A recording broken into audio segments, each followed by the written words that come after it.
Hello and welcome to Fortress, Alaska. I'm your host Dave, and today is another book review.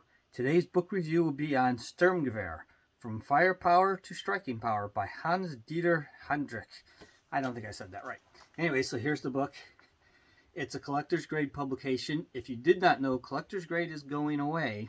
The man who ran it died, and it's basically going away. So if you're interested in books like this, you got to snap them up now, because once they're gone, they're going to be gone forever probably.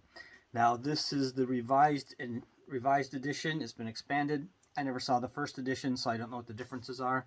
But this is, without a doubt, the most extensive history of the STG-44 type rifle. MP-44, STG-42, STG-43, all of them. This book covers it all. So it gives you everything you'd want to know about the history of the STG-44, and I do mean everything. It's 691 pages. It's got lots of photographs now and diagrams. I obviously opened to a picture with the page with a diagram, but has lots of pictures and diagrams. Now I found pictures. So lots of pictures and diagrams, all historical pictures. So they're black and white, but that's what's to be expected for that time in history.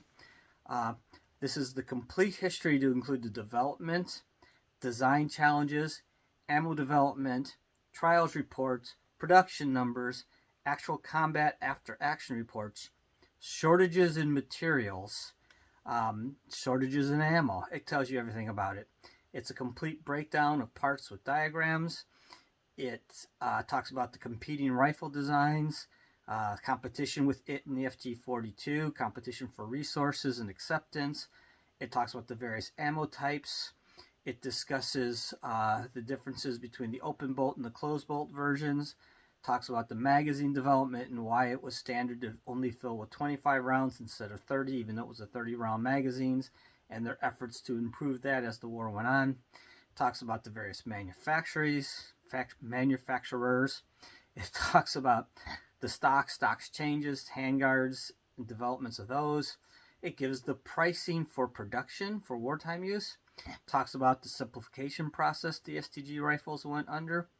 It also talks about all the accessories that went through that with them, as well as experimental things like grenade launchers. They tried to make the rifle adapt to being able to launch grenades. It had the flash suppressor option. It was used with scopes. Some were actually scoped. They even tried it with their Vampire night vision scopes. There were examples with curved barrels for shooting around corners out of hatches of armored vehicles. It gives a manual, the actual operator's manual for each variant. It talks about post-war variants, and there is far more information in this book than you ever imagined. It is the ultimate in detail on the Sturmgewehr type rifles.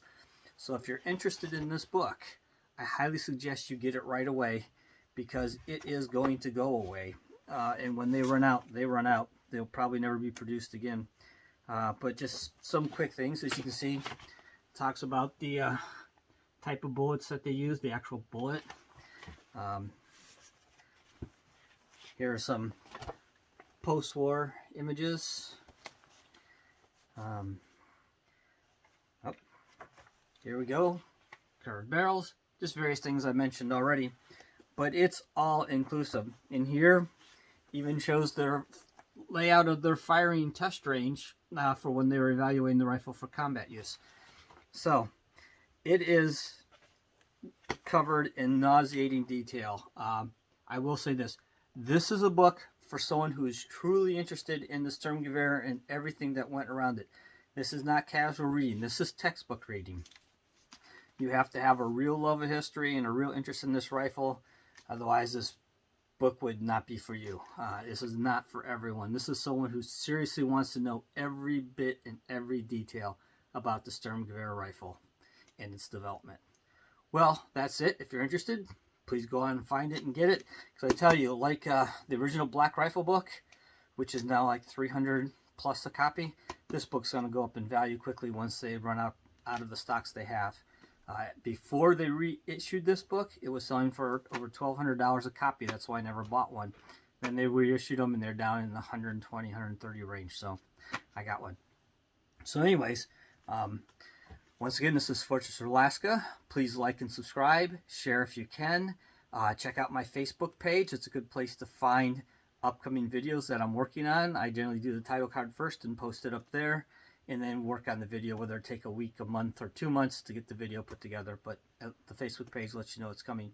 I also have a Patreon account. Feel free to join in that if you wish.